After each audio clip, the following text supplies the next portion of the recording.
Page number 83, relation with peer, friendship and gender, competition and cooperation, competition and conflict, aggression and bullying from early childhood to adolescence.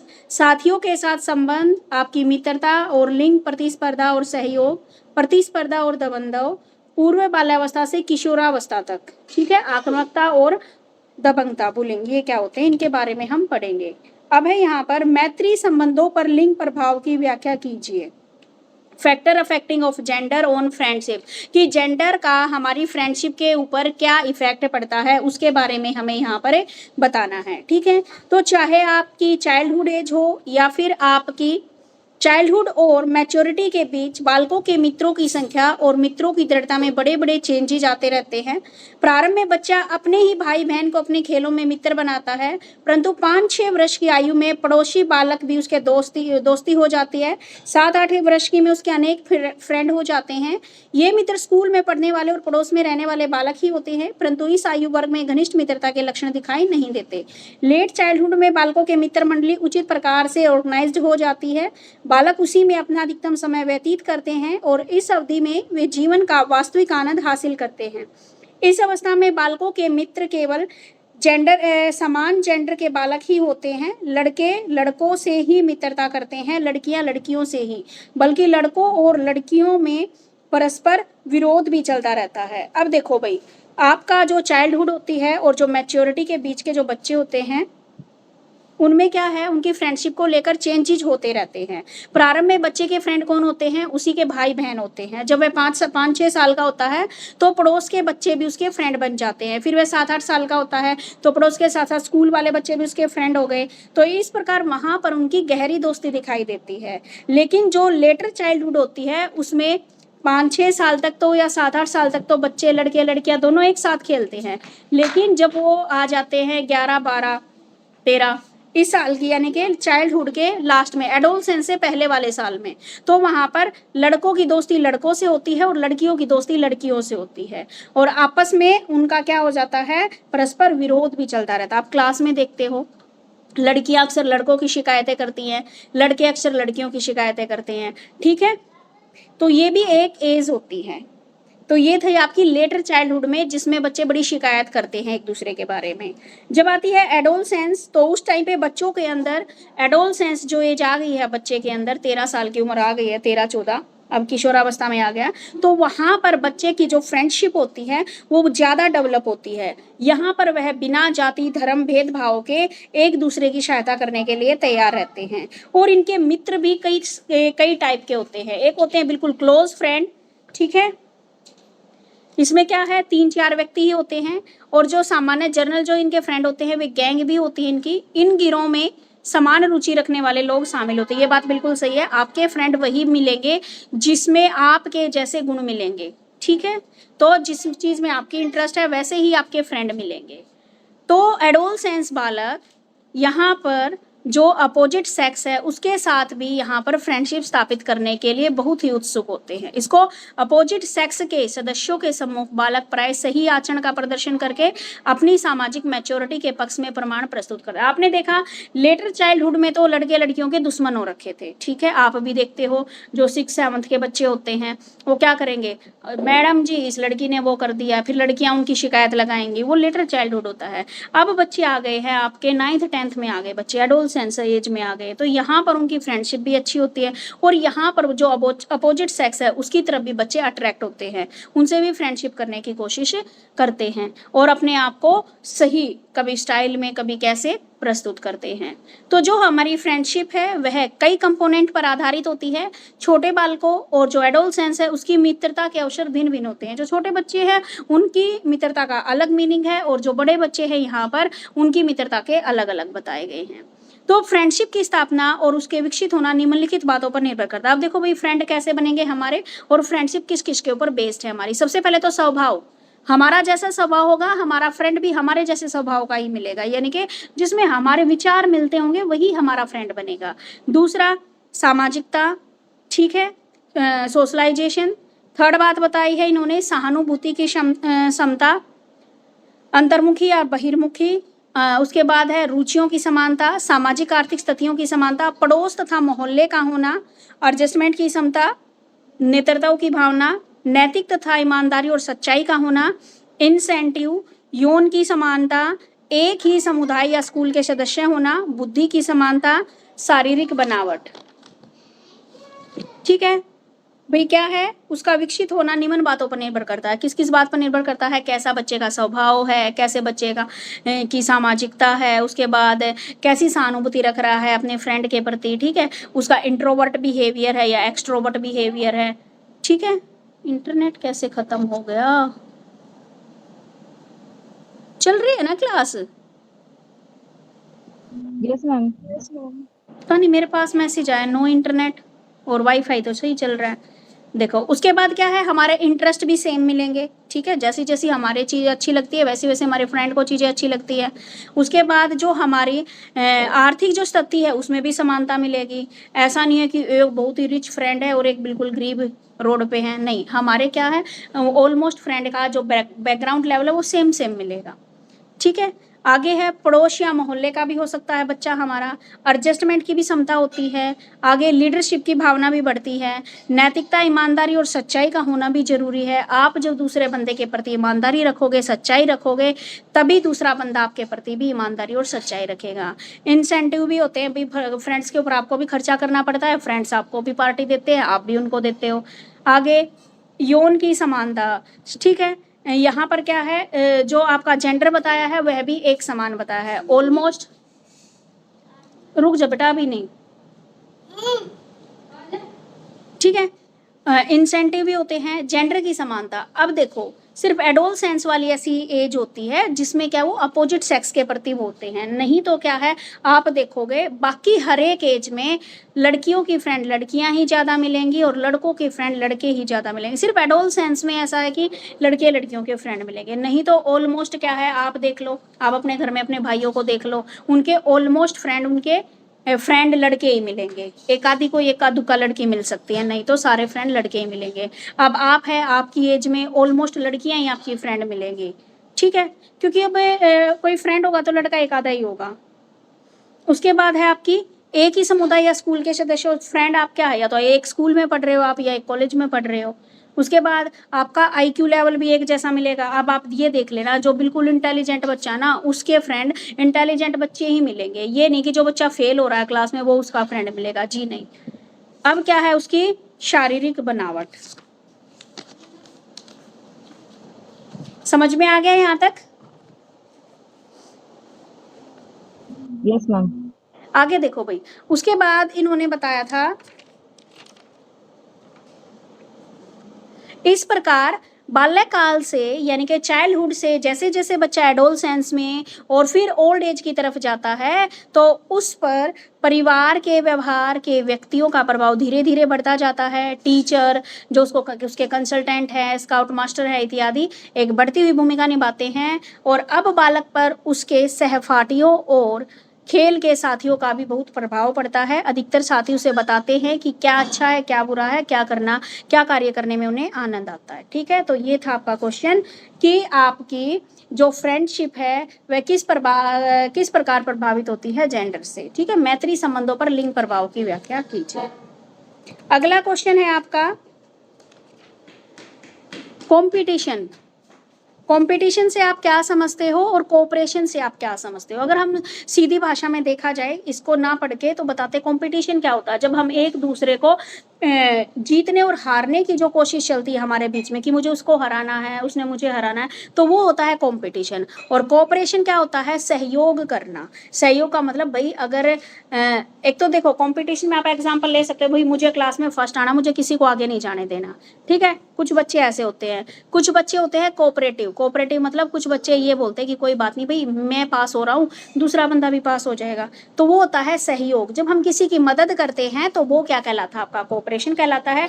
जब हम किसी के साथ प्रतियोगिता करते हैं तो वो हमारा कंपटीशन कहलाता है। ठीक है, एक बार देखते हैं, पढ़ते हैं इसमें क्या दे रखा है। कंपटीशन एक ऐसी प्रोसेस है जिसमें बालक के सामाजिक विकास को गति मिलती है।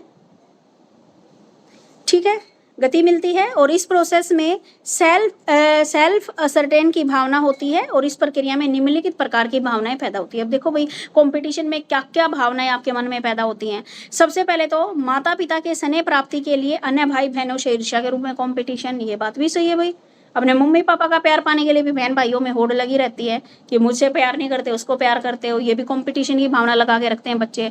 बच्चों के अंदर कपड़ों, खिलौने, अन्य चीजों की तुलना में भाई बहनों के साथ कंपटीशन लगा रहता है। ठीक है, कि भाई के कपड़े सुंदर है, मेरे सुंदर नहीं है। तो इस प्रकार बालकों में ईर्ष्या के फलस्वरूप आक्रामक प्रवृत्तियां भी जन्म ले लेती हैं। इस प्रकार कंपटीशन का विकास बालक के जन्म से 3-4 वर्ष के पश्चात होना ही शुरू हो जाता है, जब बालक सेल्फ आइडेंटिफाई का डेवलपमेंट हो चुका होता है। जब बच्चे को पता हो चुका है कि ये मेरी चीजें हैं, तभी से बच्चे के अंदर कंपटीशन की भावना आ जाती है। कंपटीशन के परिणाम स्वरूप बालक को खेलने, दौड़ने, पढ़ने, लिखने में, कपड़ा पहनने का मोटिवेशन भी प्राप्त होता है। कंपटीशन, ये भी बात है भाई, ठीक है कि पॉजिटिव कंपटीशन हमारे लिए हमेशा अच्छा होता है। विभिन्न प्रकार के कार्यों को करने के पीछे बालक का आत्मसम्मान की प्राप्ति की आकांक्षा छुपी होती है और इसी के प्रभाव स्वरूप बालक औरों से कंपटीशन लगाता है, यानी कि उसकी सेल्फ रिस्पेक्ट जुड़ी हुई होती है। आप ये देख लो, अगर आपने किसी को चैलेंज किया है कि भाई मुझे इस साल क्लास में फर्स्ट आना है, तो आप उसको फर्स्ट आने के लिए आप क्या करोगे, आप हर संभव प्रयास करोगे और आप अच्छे से पढ़ोगे।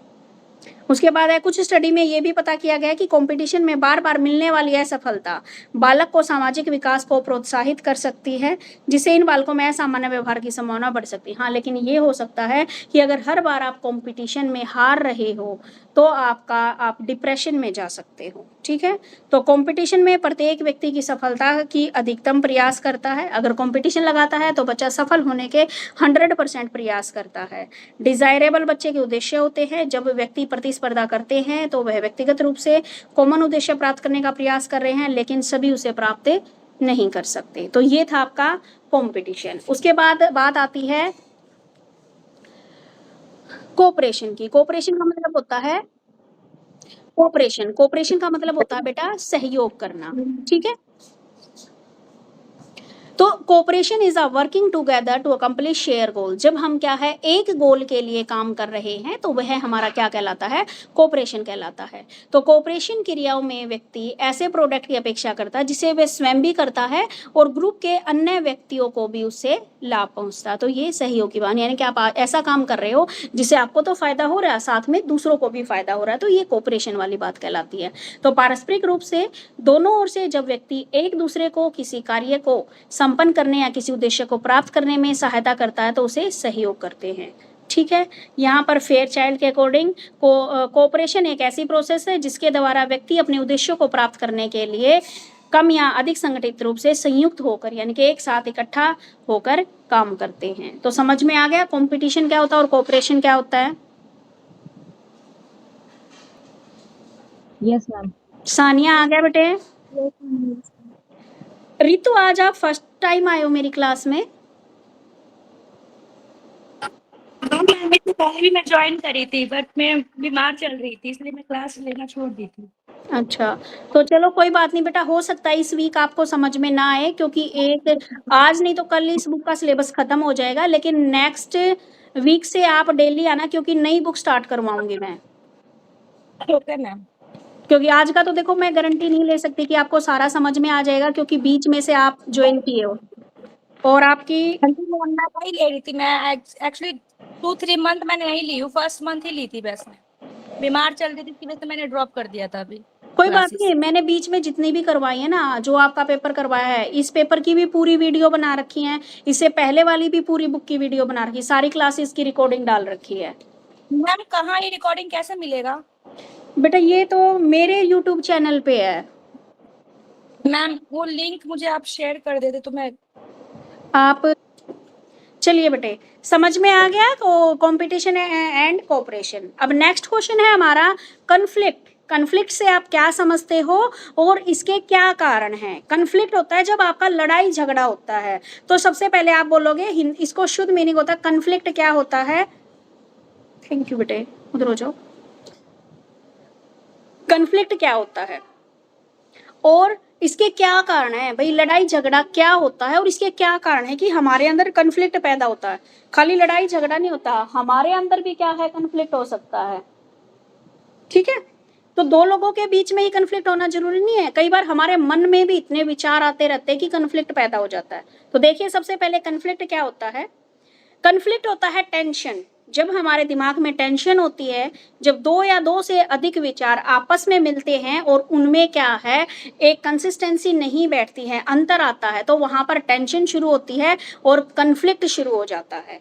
ठीक है, पहले टेंशन होगी, टेंशन के बाद क्या शुरू हो जाएगा? कन्फ्लिक्ट शुरू हो जाएगा। यानी कि जब दो विचारधाराएं आपस में नहीं मिलती हैं तो टेंशन क्रिएट होती है और उस टेंशन का रूप क्या हो जाता है? कन्फ्लिक्ट हो जाता है। अगर दूसरे शब्दों में देखा जाए तो कन्फ्लिक्ट तनाव का ही परिणाम होता है। तनाव एक बेचैनी, रेस्टलेसनेस होती है, चिंता, एंग्जाइटी की अवस्था होती है। कन्फ्लिक्ट एक प्रकार का अग्रेशन या अटैक की अवस्था होती है। यह वर्बल, फिजिकल दोनों ही हो सकता है। इस प्रकार व्यक्ति में सब्जेक्टिविटी, बेटा 1 मिनट रुकना, कॉलेज से कॉल आ रहा है, 1 मिनट रुकना। देखो भाई, कन्फ्लिक्ट क्या है? ये क्या है? साइकोलॉजी का एक वर्ड है कन्फ्लिक्ट। सबसे पहले कन्फ्लिक्ट तब स्टार्ट होता है जब हमारे विचारों में परस्पर सहमति नहीं बैठती है, तो वहां पर टेंशन क्रिएट होगी। टेंशन क्रिएट होगी तो क्या शुरू हो जाएगा? हमारे अंदर कन्फ्लिक्ट पैदा हो जाएगा। कन्फ्लिक्ट क्या है? कन्फ्लिक्ट से हमारे अंदर एनेक्सिटी की अवस्था आती है, यानी कि चिंता शुरू हो जाती है। दिमाग में आप सोच लो, किसी से लड़ाई झगड़ा हो जाता है तो आप कितना टेंशन में आ जाते हो, फिर आप सोचते रहते हो। ठीक है, फिर आपको क्या है? कन्फ्लिक्ट के कारण या तो आप गहरी चिंतन में चले जाते हो, एनेक्सिटी हो जाती है, चिंता हो जाती है, या फिर आप उसका दूसरा रूप देख सकते हो, अग्रेशन। अग्रेशन यानी कि आप किसी के ऊपर अटैक कर सकते हो। अटैक का मतलब ये नहीं कि उसको मार दोगे, बाकी भाई जिसको तेज गुस्सा आता है वो ऐसा भी कर भी सकता है, लेकिन आप क्या है, आपके हाथ में मान लो कुछ भी चीज, उसको फेंक के मारोगे, तो ये क्या है? ये अग्रेशन का एक रूप है। तो आपका कन्फ्लिक्ट वर्बल और फिजिकल दोनों तरीके से हो सकता है। ठीक है, इसको हम ऑब्जर्वेशन के द्वारा ही बता सकते हैं कि कन्फ्लिक्ट किसके ये कैसा चल रहा है। और कई बार कन्फ्लिक्ट क्या है? हमारे मन ही मन में चलता है तो वो हमें चिंता देता है। जब कन्फ्लिक्ट हमारा दो लोगों के साथ होता है तो वहां पर फिजिकली और वर्बल होता है कि आप बोलकर दूसरे को बोल रहे हो और आपस में लड़ाई झगड़ा कर रहे हो, वो होता है वर्बल और फिजिकल, जहां पर आप क्या है, फिजिकल तौर पर किसी को मार भी सकते हो, आप थप्पड़ भी लगा सकते हो। और आपका जो मन ही मन में कन्फ्लिक्ट होता है उससे चिंता पैदा होती है, क्योंकि मन ही मन में आप सोचोगे ये काम नहीं हुआ, वो नहीं हुआ, तो आपको दुखी हो जाएगा आपका मन और आप चिंता में चले जाओगे। तो यहाँ पर कन्फ्लिक्ट के बारे में समझ में आ गया? Yes ma'am. ठीक है, उसके बाद है कन्फ्लिक्ट के बेसिक कारण क्या हैं? कन्फ्लिक्ट के बेसिस ऑफ कन्फ्लिक्ट, यानी कि किन कारणों से हमारे मन में कन्फ्लिक्ट की सिचुएशन होती है। देखो भाई, एक तो है इनबैलेंस बिटवीन बेसिक इंटैक्ट। द्वंद्व के मूल कारण, बेसिस ऑफ कन्फ्लिक्ट, द्वंद्व की उत्पत्ति के मूल कारण है। एक तो मूल प्रवृत्तियों में असंतुलन, जब हमारी जो बेसिक इंटेंशंस हैं उनके अंदर इनबैलेंस हो जाता है। दूसरा फैमिली के कारण, तीसरा सेक्स डिजायर के कारण, फोर्थ है इकोनॉमिक डिफिकल्टीज, फिफ्थ है आपकी पर्सनल फेलियर के कारण, और सिक्स्थ है आपका एक्सपेंशन ऑफ कल्चर। तो ये 6 कारण हैं जिसके कारण आपके अंदर कन्फ्लिक्ट की भावना पैदा होती है। तो सबसे पहले बात आती है imbalance between basic intentions. Freud ने कन्फ्लिक्ट का मूल कारण मूल प्रवृत्तियां माना है, जैसे लव इंटेक्शन वो हो सकती है आपकी, या तो लव वाले इंटेक्शन, भगवान बार बार गलत बोल रही हूँ, मूल प्रवृत्ति या तो आपकी लव वाली हो सकती है या फिर डेथ या हेट वाली हो सकती है। ये मूल प्रवृत्तियां व्यक्ति की रचनात्मक क्रियाओं के आधार पर होती है। एक तो जब आप लव की सिचुएशन में हो, जब आपका ब्रेकअप होता है तो उस टाइम पे, दूसरा है डेथ है। कन्फ्लिक्ट एक उस टाइम पे होता है, मान लो आप किसी से जो आपका कोई बहुत प्रिय था और क्या है उसकी डेथ हो जाती है, ठीक है, उस कारण भी हमारे मन में चिंता वाले भाव और ये कन्फ्लिक्ट वाले तो वहां पर हमारे दिमाग में चलता है। तो ये दोनों ही जो प्रवृत्तियां होती हैं एक दूसरे के विपरीत हैं, विरोधी हैं, और व्यक्ति इन दोनों मूल प्रवृत्तियों में एडजस्टमेंट नहीं कर पाता, असमान परिस्थितियां हो जाती है, असमान लोगों तो असंतुलन पैदा होता है जिससे कन्फ्लिक्ट पैदा होता है। एक तो लव के कारण भी कन्फ्लिक्ट पैदा होता है, दूसरा हेट के कारण भी, डेथ या हेट, लव के कारण भी, दूसरा किसी की डेथ हो जाती है या किसी से हमें बहुत ज्यादा घृणा हो जाती है तब भी कन्फ्लिक्ट पैदा होता है। दूसरा पॉइंट बताया इसने फैमिली। कन्फ्लिक्ट का एक कारण हमारा परिवार भी होता है, क्योंकि परिवार में, फैमिली में जितने भी मेंबर होते हैं सबका बिहेवियर डिफरेंस होता है, ठीक है। द्वंद्व की स्थिति उत्पन्न होती है जब बालक माता पिता के अधीन होता है, उनके प्रभाव में रहता है। जब वह किशोरावस्था में आता है तो जीवन तो आराम से काट जाता है, परंतु फिर भी व्यवसाय में जाने पर उसे अनेक परिस्थितियों में एडजस्टमेंट की समानता का सामना करना पड़ता है। इस अवस्था के दौरान विभिन्न द्वंद्वों का शिकार हो जाता है। कन्फ्लिक्ट, अब फैमिली में भी बहुत सारे लोग होते हैं, सबका अलग अलग स्वभाव है, सबकी बातें, जिनकी बातें नहीं मिलती तो कन्फ्लिक्ट पैदा हो जाएगा। आप देखते हो छोटा बच्चा तो पेरेंट्स की बात मान लेता है, लेकिन सबसे ज़्यादा कन्फ्लिक्ट जब बच्चा एडोलसेंस की एज में होता है उस टाइम पे होता है, क्योंकि माता पिता के और बच्चे के विचार नहीं मिलते। माता पिता क्या है, वही बचपन वाली हैबिट चलती है, टोका टाकी वाली बात चलती है जो बच्चों को पसंद नहीं आती, तो वहां पर भी कन्फ्लिक्ट होता है। तीसरा है सेक्स डिजायर, ये भी क्या है, काम वासना की संतुष्टि का संबंध भी बालक के अंदर कन्फ्लिक्ट से होता है। व्यक्ति में अनेक काम इच्छाएं पैदा होती है, इनमें से कुछ की संतुष्टि सामाजिक बाधाओं के कारण नहीं हो पाती। इन अतृप्त काम इच्छाओं के कारण भी द्वंद्व उत्पन्न होता है। किशोरावस्था के मध्य तक लड़के लड़कियां काम वासना की दृष्टि से परिपक्व हो जाते हैं, परंतु सामाजिक अनुमति 5-10 वर्षों के बाद मिलती है। इस प्रकार लड़के लड़कियां विभिन्न प्रकार की काम वासना से जुड़े द्वंद्वों से पीड़ित रहते हैं, ठीक है। तो सेक्स डिजायर भी क्या है, हमारे कन्फ्लिक्ट का एक कारण है। आगे है इकोनॉमिकल डिफिकल्टीज। इकोनॉमिक डिफिकल्टीज भी, मान लीजिए किसी की शादी हो जाती है और अच्छे से क्या है जॉब नहीं सेट हो पा रही है, तो उसके कारण भी विवाह के बाद भी आर्थिक कठिनाइयाँ, क्योंकि दोनों का लड़ाई झगड़ा शुरू हो जाए तो कन्फ्लिक्ट पैदा होता है। पर्सनल फेलियर भी, जब हम क्या है बार बार फेल हो रहे हैं तो हमें हमारे अंदर इनफीरियरिटी की भावना आ जाती है, हीन भावना आ जाती है, और हीनता की भावना के कारण हम क्या है कन्फ्लिक्ट के अंदर हम सोच में पड़ जाते हैं, हम डिप्रेशन में आ जाते हैं, हम टेंशन में आ जाते हैं। उसके बाद है एक्सपेंशन ऑफ कल्चर। कल्चर का फैलाव भी कन्फ्लिक्ट का कारण है। जब एक कल्चर के कुछ लोग अपनी संस्कृति के अनुसार चलते हैं और अन्य व्यक्ति दूसरे कल्चर को पसंद करते हैं तो दूसरी संस्कृति का पहली संस्कृति व्यक्तियों में द्वंद्व। अब देखो भाई, हमारी कल्चर भी हमारे कन्फ्लिक्ट का कारण बनती है, ठीक है। कन्फ्लिक्ट का कारण कि क्यों बनती है, क्योंकि एक संस्कृति के एक कल्चर वाले व्यक्ति को दूसरे कल्चर वाले व्यक्ति पसंद नहीं होते। अब मेन मुद्दा देखो, हमारी क्लास में अब दोनों ही कम्युनिटी के आप बच्चे हो, हिंदू भी और मुस्लिम भी, दोनों कम्युनिटी के समुदाय के बच्चे आप यहाँ बैठे हो। आप भी देखते हो कि हिंदू मुस्लिम कम्युनिटी का आपस में अपनी कम्युनिटी के लेकर, अपनी संस्कृति को लेकर झगड़ा चलता रहता है, कन्फ्लिक्ट। और ये मेन काम क्या है, ये सारा झगड़ा पॉलिटिकल पार्टीज का होता है। वैसे तो पूरे साल कोई भी झगड़ा नहीं होता हिंदू मुस्लिम का, लेकिन इलेक्शन आते हैं तभी ये मुद्दा उछल जाता है। तो कल्चर के कारण भी हमारा क्या है, एक व्यक्ति को दूसरे व्यक्ति के, मान लो एक व्यक्ति दूसरे व्यक्ति के कल्चर का अपमान करता है तो वहां पे भी कन्फ्लिक्ट होता है, ठीक है। कन्फ्लिक्ट तो मेन यही होता है और तो कुछ नहीं। तो समझ में आ गया कन्फ्लिक्ट क्या होता है और किसका कौन कौन से कारण है जिनके कारण कन्फ्लिक्ट पैदा होता है। आ गया समझ में? Yes ma'am. ठीक है, अब आगे देखो अग्रेशन क्या होता है। अग्रेशन से क्या अभिप्राय है और अग्रेशन के प्रकार तथा निर्धारक कारकों का परिचय दीजिए। मीनिंग ऑफ अग्रेशन एक प्रकार का बिहेवियर है, न कि संवेग। आवश्यकता अथवा अनुरोध द्वारा विभेद, डिस्क्रिमिनेट संवेगों से कर।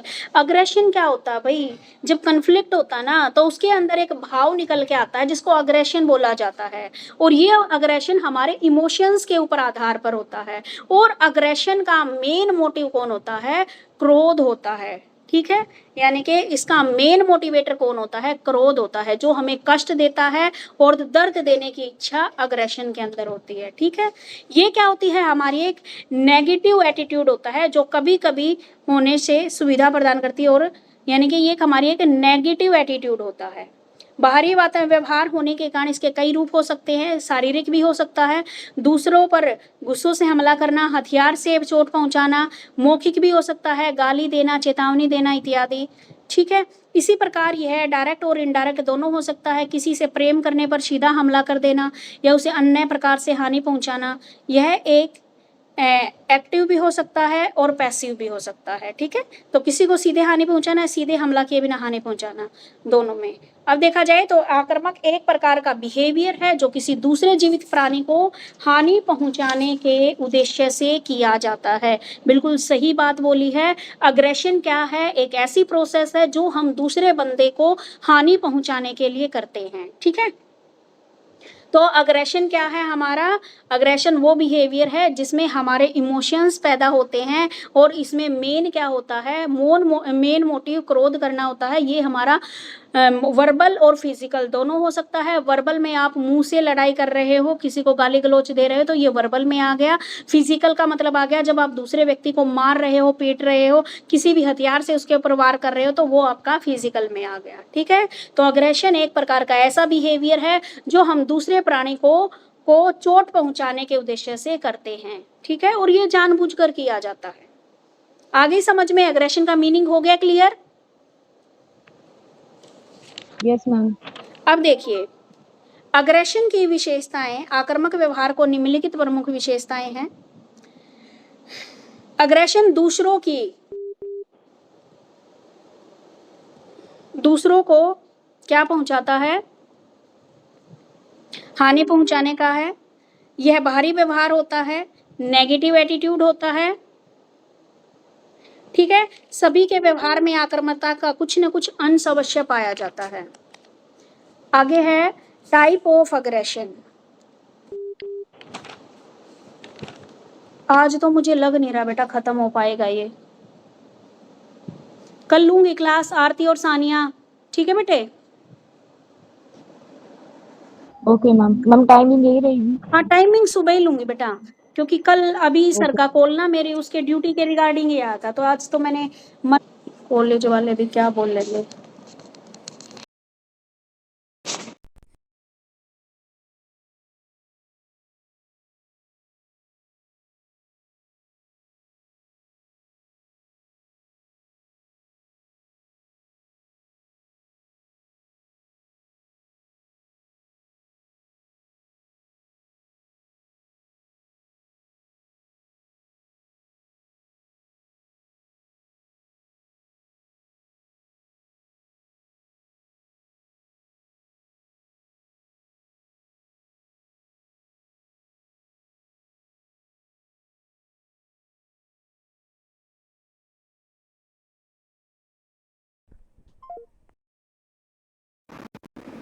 चलो देखो, टाइप ऑफ अग्रेशन। अग्रेशन कितने टाइप का है? फिजिकल अग्रेशन हो गया, वर्बल अग्रेशन हो गया। फिजिकल का तो आपको पता लग गया, जब हम दूसरों के ऊपर बल का प्रयोग करते हैं। वर्बल में जब हम मुंह से गाली गलौज करते हैं। डायरेक्ट अग्रेसिव बिहेवियर, डायरेक्ट में क्या है? इसमें हम डायरेक्ट रूप से हानि पहुंचाते हैं लोगों को। इनडायरेक्ट में इसमें लक्ष्य प्राप्ति के प्रति अप्रत्यक्ष रूप से हम आक्रामक व्यवहार करते हैं। अपने सबॉर्डिनेट कर्मचारी, अपने अधिकारी के बारे में बातचीत के माध्यम से अप्रत्यक्ष ढंग से अग्रेशन प्रस्तुत करता है। यानी कि इनडायरेक्ट, एक तो हो गया डायरेक्ट, मुंह पे ही गाली दे देना या मुंह पे ही क्या है उसको कुछ भी जवाब दे देना, डायरेक्ट अग्रेसिव बिहेवियर। इनडायरेक्ट क्या है कि भाई काम भी है मुझे इस बंदे से और पीछे से इसकी चुगली भी करनी है।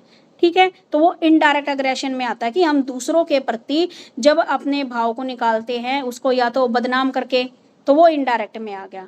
एक्टिव अग्रेशन क्या है?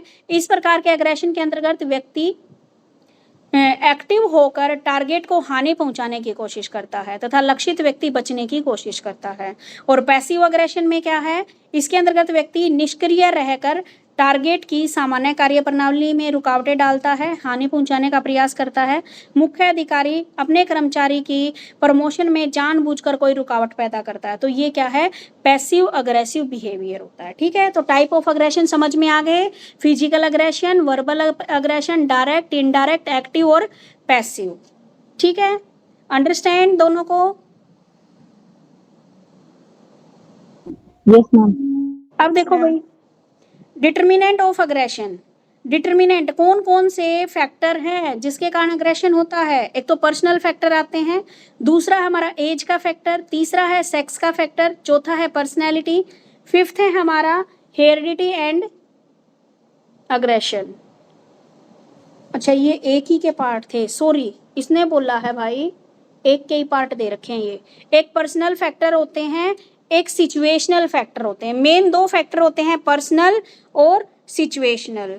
पर्सनल में आ गए आपके, एक तो इमोशन से रिलेटेड, दूसरा आपकी आयु से रिलेटेड, तीसरा आपके सेक्स से रिलेटेड, चौथा आपका पर्सनैलिटी से और पांचवा आपका हेरिडिटी से।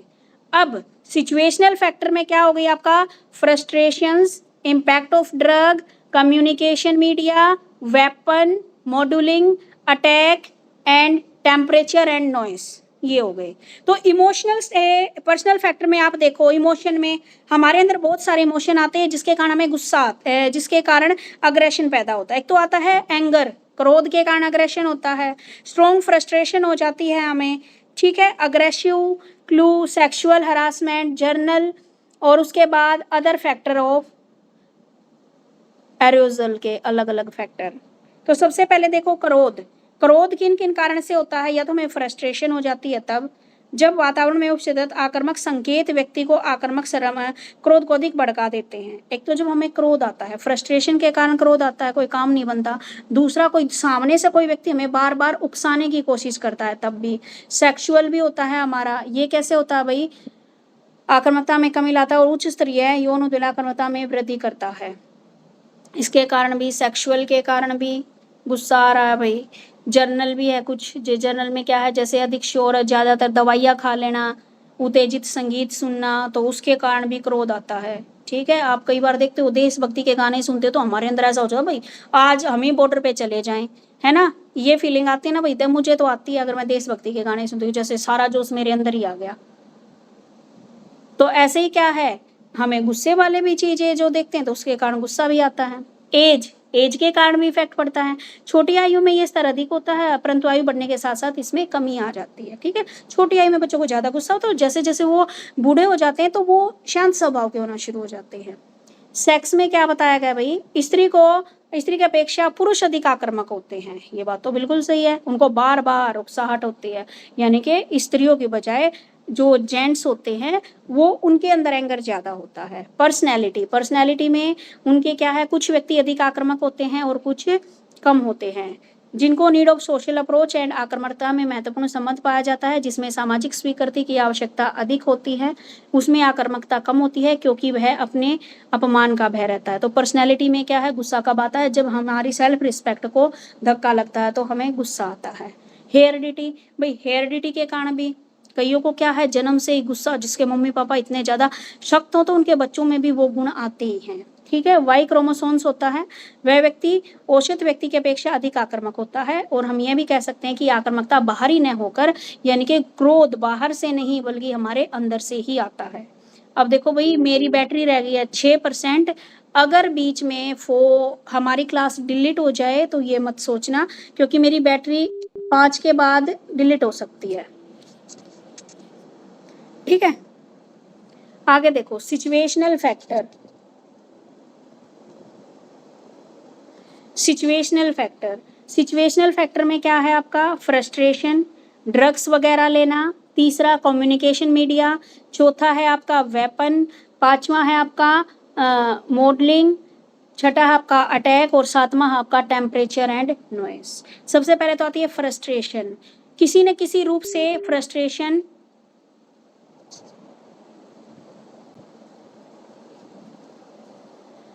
जैसे उदासी का प्रवर्तक, फ्रस्ट्रेशन हमेशा कुंठा से ही पैदा होती है, ठीक है। तो भाई ये ना, इनको आपके एक बार पढ़ के देख लेना। फ्रस्ट्रेशन, क्योंकि मेरे को अब ये लग रहा है मेरा फ़ोन बिल्कुल लाइट धीमी हो गई है। फ्रस्ट्रेशन किसी न किसी रूप में अग्रेशन को पैदा करती है, ठीक है। फ्रस्ट्रेशन से ही हमारे अंदर अग्रेशन पैदा होता है। फ्रस्ट्रेशन की मात्रा निर्भर करती है कि हमारे अंदर कितना अग्रेशन पैदा होगा। फ्रस्ट्रेट क्यों हो जाते हैं हम, जो कोई काम हमें समझ में नहीं आता तो अचानक से फ्रस्ट्रेशन, हम परेशान होएंगे जे, और परेशानी हमारे अंदर गुस्से को जन्म देगी। गुस्सा हमारे अंदर क्या है, अग्रेशन पैदा करेगा। आगे है इम्पैक्ट ऑफ ड्रग्स। जब हम बहुत ज़्यादा ड्रग्स लेते हैं और हमें वो नहीं मिलती, तब भी हमें अग्रेशन हो जाता है, ठीक है, हम अग्रेसिव हो जाते हैं। आगे कम्युनिकेशन मीडिया अनुसार करते हैं, प्रौढ़ व्यक्ति प्रभावित नहीं होते। जैसे आप देखो, जैसी मीडिया बार बार कम्युनिकेट कर रही है उसके कारण भी लोगों के अंदर अग्रेशन आता है। वेपन्स है, हथियार को देख लेते हैं तो उसके कारण भी व्यवहार बढ़ जाता है। हथियारों की मौजूदगी अग्रेशन को उकसाती है, ठीक है। आगे है अटैक करना। जब हम किसी के ऊपर अटैक करते हैं तो भी अग्रेशन है। उकसाए जाने पर हम अटैक करते हैं, अटैक है तो अग्रेशन आएगा भाई। टेम्परेचर या नॉइस, अध्ययन में ऐसा भी पाया गया है कि जब टेम्परेचर में वृद्धि होती है तो अग्रेशन अपेक्षाकृत अधिक प्रदर्शित होता है। तापमान में वृद्धि से तनाव बढ़ता है, तनाव बढ़ने से देखो भाई अब टेम्परेचर बहुत ज़्यादा हो गया, गर्मी लग रही है, कम गर्मी लग रही है तो गुस्सा भी ज़्यादा बढ़ रहा है लोगों का। ठीक है, तो समझ में आ गया? Yes ma'am. तुम्हें लग रहा है कि ये जैसे हमारा कैमरा बिल्कुल धीमा हो गया है, अंधेरा हो गया मेरे फोन पे? आपकी वीडियो ऑन ऑफ हो रही है मैम। हाँ हाँ, ये बैटरी डाउन होने लगी ना, 4% रह गई है, 4-5%। ठीक है, तो ये बुलिंग वाला ना कल करवाऊंगी। अगला क्वेश्चन मेरे ख्याल में कल, हाँ कल खत्म हो जाएगा। और शॉर्ट क्वेश्चन में देखो आप, शॉर्ट क्वेश्चन में आपके मेरे ख्याल में 10 क्वेश्चन हो गए थे पहले, नहीं 11 हो गए थे। आज कंपटीशन वाला पढ़ा है ना, 12th वाला पढ़ लेना, 13 वाला कोऑपरेशन वाला पढ़ लेना, 14 आपका कन्फ्लिक्ट क्या होता है, 15 वाला आपका अग्रेशन क्या होता है। तो 15 तक क्वेश्चन ये पढ़ लेना और आगे के जो हुए हैं वो कर लेना। बाकी कल हमारी क्लास होएगी और फिर हम इसको खत्म कर देंगे। ठीक है बेटा, बाय एवरीवन। Bye ma'am.